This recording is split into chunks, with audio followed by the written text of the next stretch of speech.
আছি। বন্দি থাকলেও দুবেলা খেতে তো পারছি, কিন্তু তার কি অবস্থা।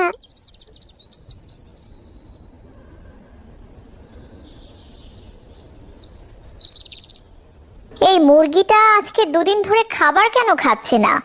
এভাবে চলতে থাকলে তো এই মুরগিটা আমার কোনো কাজেই আসবে না। আমাকে যেতে দাও, তুমি ভুল ভাবছো। আমি কোনো মুরগি নই। তুমি আমাকে যে আশায় রেখেছো সেটা কখনোই পূরণ হবে না। দয়া করে তুমি আমাকে ছেড়ে দাও, আমার সঙ্গীর কাছে যেতে দাও। এই মুরগি, চুপ থাক। এত কথা কেন বলিস তুই? তোর বকবক শুনতে আমি এখানে এসেছি? দিব্যি জলজান্ত এক মুরগি হয়ে আমাকে বলছিস কিনা তুই মুরগি না? তাহলে তুই কে শুনি?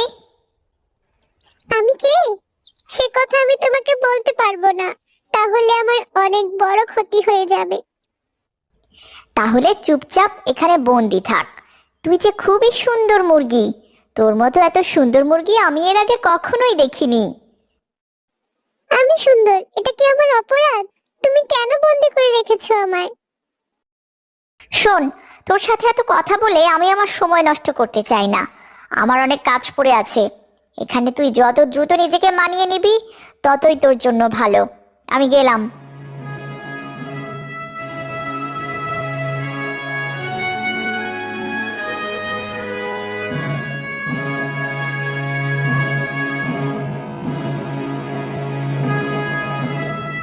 সেদিন কেন আমি তোমার কথা শুনলাম না? সেদিন যদি আমি তোমার কথা শুনতাম, তবে এভাবে আমাকে মানুষের হাতে বন্দি হয়ে তোমার থেকে দূরে থাকতে হতো না। আজকে কয়েকটা দিন হলো পুরো জঙ্গল আমি তোমাকে খুঁজেছি, কিন্তু কোথাও পাইনি। না জানি তুমি কোথায় আছো, কেমন আছো, কি অবস্থাতে আছো। কোনোভাবে তুমি মানুষের হাতে বন্দি হয়ে যাওনি তো? পাশেই তো একটা গ্রাম।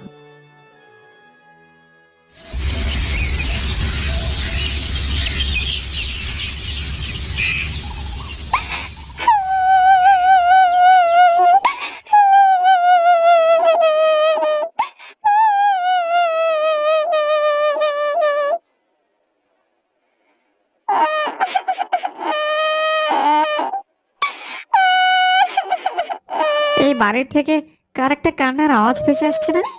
কিন্তু এটা কিভাবে সম্ভব? গিয়ে দেখি তো।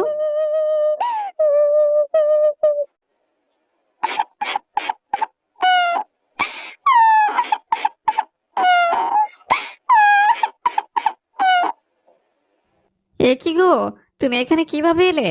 আর তোমাকে এইভাবে বন্দি করে রেখেছে কারা? ওগো, তুমি এসেছো। আমি এক মানুষের হাতে বন্দি হয়েছি। আমি আর কখনোই জঙ্গলে ফিরে যেতে পারবো না।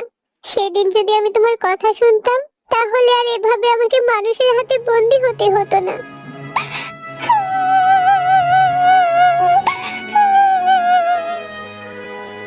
তুমি এসব কি বলছো? তোমার জায়গায় আমি থাকলে আমি এমনটাই করতাম।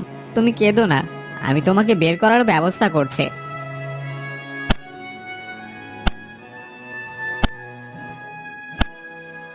কি করছো? এভাবে তুমি ঘরটা ভাঙতে পারবে না, উল্টো নিজেই ব্যথা পাবে। এমনটা করো না। চিন্তা করো না, আমার কিচ্ছু হবে না। আমি তোমাকে এখান থেকে মুক্ত করেই ছাড়বো। সাপটি আবার ঠোঁট দিয়ে মুরগির ঘরে আঘাত করতে থাকে। তখনই শেফালি সেখানে চলে আসে আর মুরগিটির ঘর ভাঙতে সাপটিকে দেখে ফেলে। এই সাপটা আবার কোথা থেকে এলো? নিশ্চয়ই মুরগিটিকে খেতে এসেছে। আমি কত কষ্ট করে মুরগিটি এখানে বন্দি করে পোষ মানানোর চেষ্টা করছি, আর এই সাপ কিনা এসেছে ওকে খেতে। এক্ষুনি ওকে আমি মজা দেখাচ্ছি।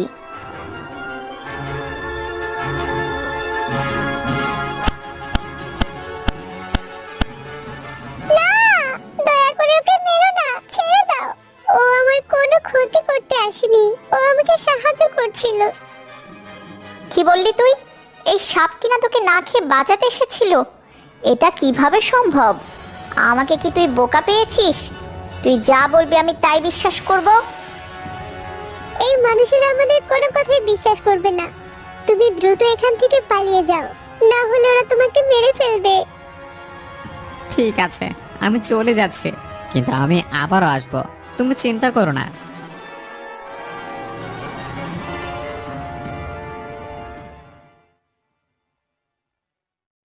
সাপটা পালিয়ে গেল। পালিয়ে বাঁচতে পারবি না তুই।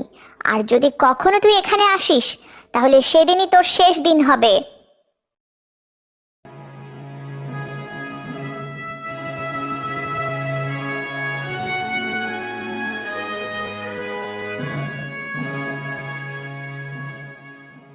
কি হয়েছে মা?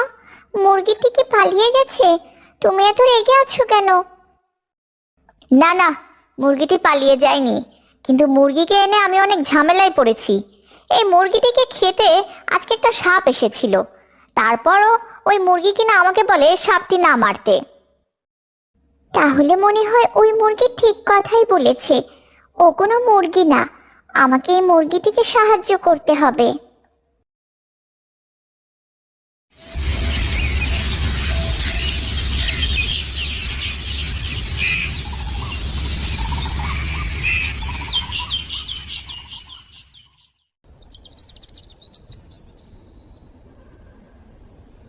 তোমার কি হয়েছে?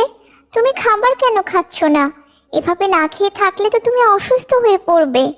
কি হলো? তুমি কথা কেন বলছো না? আমি কিছুই বলতে চাই না, কারণ আমি যেটাই বলবো মানুষ বিশ্বাস করবে না। তুমি আমাকে বলতে পারো, আমি তোমার সব কথা বিশ্বাস করব। কথা দিচ্ছি, মাকে আমি কিছুই বলবো না। আর তোমার কথা যদি সত্যি হয়ে থাকে, তাহলে আমি তোমাকে সাহায্য করব। বলো তুমি কে? শুনতে চাও আমি কে? তাহলে শোনো। ওগো দেখো, এখানে কতগুলো ডিম রয়েছে। চলো না এই ডিমগুলো আমরা খেয়ে নিই। ডিমগুলো দেখে আমি আমার লোভ সামলাতে পারছি না। কতদিন ডিম খাই না। না না, সাধু বাবার ডিমগুলো আমাদের খাওয়া উচিত হবে না। উনি ধ্যানমগ্ন থাকলে কি হয়েছে, উনি সবই বুঝতে পারবেন। চলো আমরা এখান থেকে চলে যাই। তুমি বড্ড বেশি ভীতু। দেখোই না আমি কি করি। আমি চুপি চুপি ডিমগুলো নিয়ে পালিয়ে আসবো, আর সাধু বাবা টেরও পাবে না। দাঁড়াও, কি করছো? যেও না। নাগিনী নাগরাজের কোনো কথা শুনল না। সে চুপি চুপি সাধু বাবার সামনে যেয়ে ডিম মুখে নিয়ে পালিয়ে যেতে লাগলো।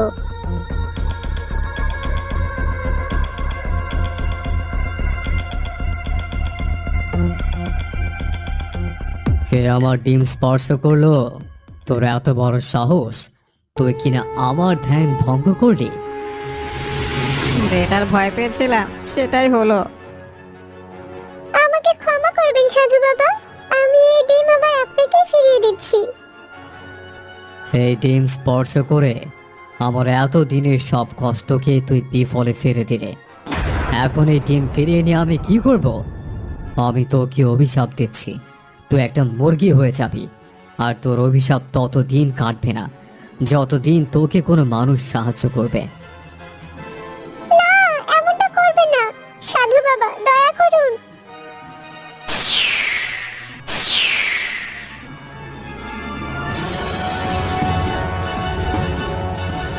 দেখলে তো, আমি তোমাকে বারণ করেছিলাম। এখন কি হবে? মুরগি হয়ে তুমি কিভাবে বাকি জীবনটা পার করবে?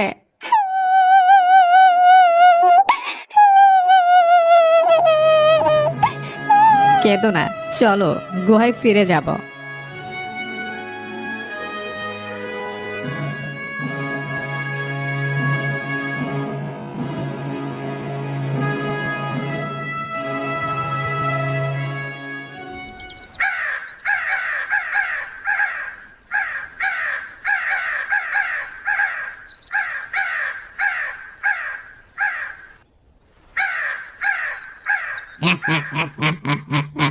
কি গো সাপ ভাই, এই মুরগি নিয়ে তুমি কোথায় চললে? শিকার নিজে নিজে তোমার সঙ্গে যাচ্ছে নাকি? কাক ও জঙ্গলের অন্যান্য পাখিদের কথায় সাপটি অনেক লজ্জা পায়। তখন সে কোনো কথা না বলে সেখান থেকে চলে যায়।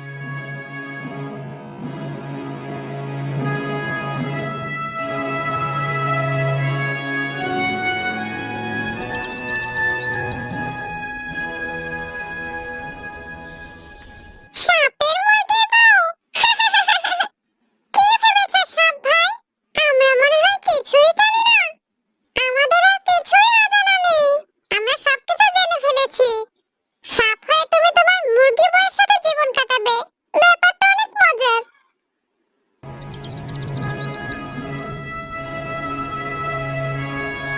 আমি আর তোমার সাথে থাকতে চাই না, আমি অনেক দূরে চলে যাব। কি বলছো তুমি? ওদের কথায় কান দিও না। না, এইসব কথা আমি আর সহ্য করতে পারছি না।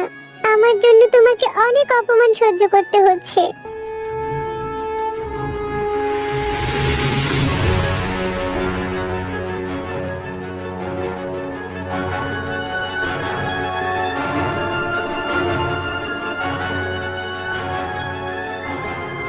না, তুমি আমাকে ছেড়ে এইভাবে চলে যেতে পারো না। আমি তোমাকে ছেড়ে একা কিভাবে থাকবো?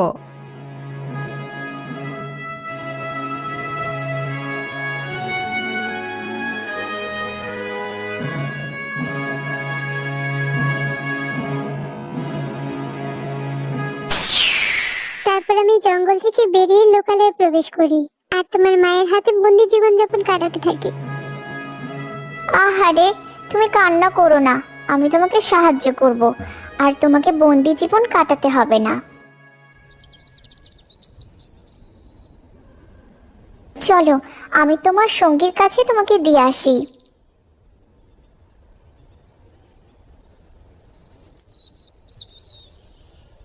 এই মেয়েটা ওকে ধরে কোথায় নিয়ে যাচ্ছে?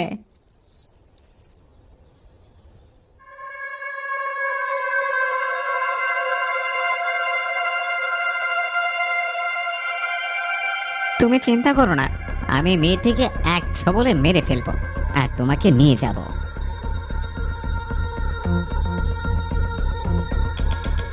না, তুমি ওর কোনো ক্ষতি করো না, ও অনেক ভালো, আমাদেরকে সাহায্য করতে চায়। যাও, তুমি তোমার সঙ্গীর সাথে আবারও জঙ্গলে ফিরে যাও। আমার মা তোমাদের বুঝতে পারেনি, তাই তো না জেনে বুঝে তোমাদেরকে অনেক কষ্ট দিয়েছে। মায়ের হয়ে আমি তোমাদের কাছে ক্ষমা চাইছি। তুমি আবারও আগের রূপ ফিরে পেয়েছো, কারণ এই মেয়েটি আজকে তোমাকে সাহায্য করেছে আর সাধু বাবার অভিশাপও তোমার উপর থেকে কেটে গেছে। তোমাকে অনেক ধন্যবাদ, তোমার জন্যই আজকে আমি আমার আগের রূপ ফিরে পেলাম।